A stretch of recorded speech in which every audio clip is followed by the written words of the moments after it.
Ryan, in your book, The Wealthy Way, I think one of the most profound pieces of advice that I learned is before you even started writing. It's your dedication. And I want to share the dedication here and get you to expand upon it.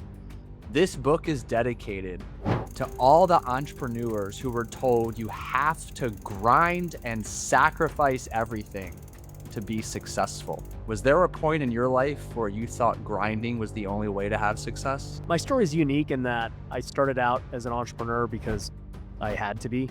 I was a pro baseball player and making $1,200 a month. And so for me, I'm just like, yo, I want to play pro sports. One day I'll make money playing baseball, and that's going to be my life and my career. But in the meantime, I'm going to have to work and provide because I don't make enough playing baseball. The only problem is I can't get a job because I leave for 6 months out of the year. And I also have to train and practice and really own my schedule.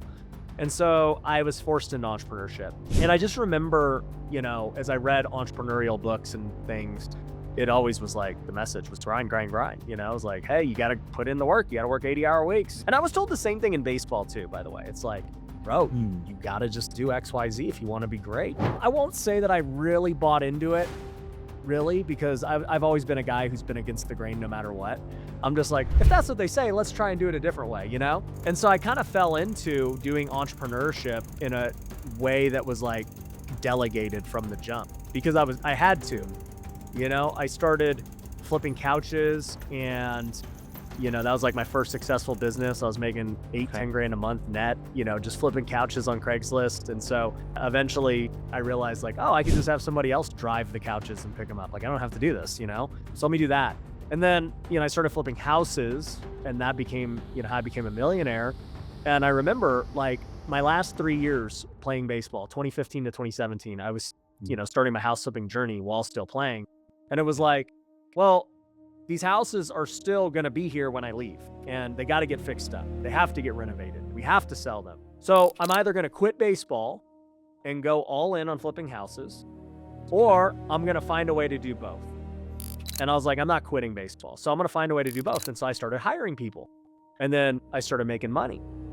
And by that last year when I retired, that year in 2017, I made 750 grand flipping houses while playing pro baseball, both at the same time in different states, And I was like, yeah, I don't think business is as crazy as people make it out to be. If you just hire the right people, you don't have to do everything.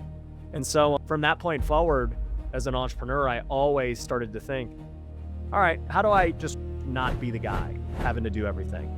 So I can go live my life and play baseball or play golf or be with my kids, be with my family. And it's served me well for all these years. Was that ability to delegate something you had been exposed to, had role modeled for you, or did you just learn it out of necessity based on where you wanted to go?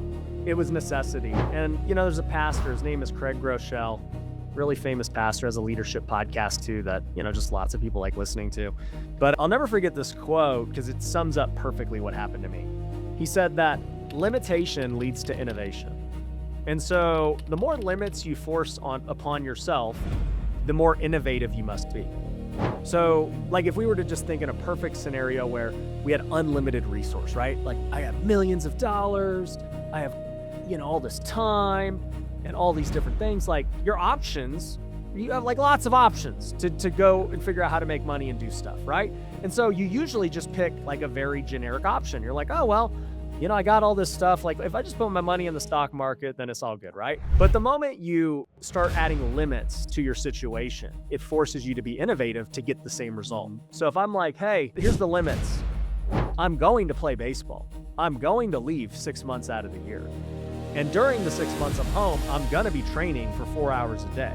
But I also want to make $250,000. How the heck is this possible? And most people would say, oh, that's not possible.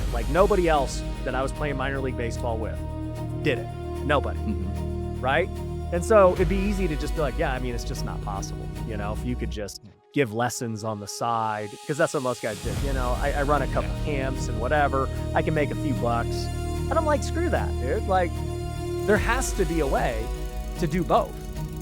But I'm going to have to innovate and do something that no one's ever done before. And so for me, I start flipping couches. Like nobody was doing that. There was no YouTube or Instagram teaching people how to do this or even giving the idea. It was just something I invented out of my limitation.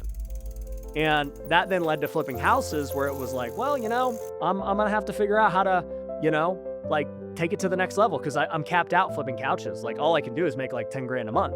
And it's great. Don't get me wrong, but like it won't get me to $1 million. Yeah. And so I was like, well, if a couch makes 200 and a house makes 20,000, why don't I just flip a different thing? And so sure enough, like we did it, right? And I still didn't have much money. It's not like I'd saved up all this money and stuff, but it was just like, I'm not going to like accept what everyone tells me.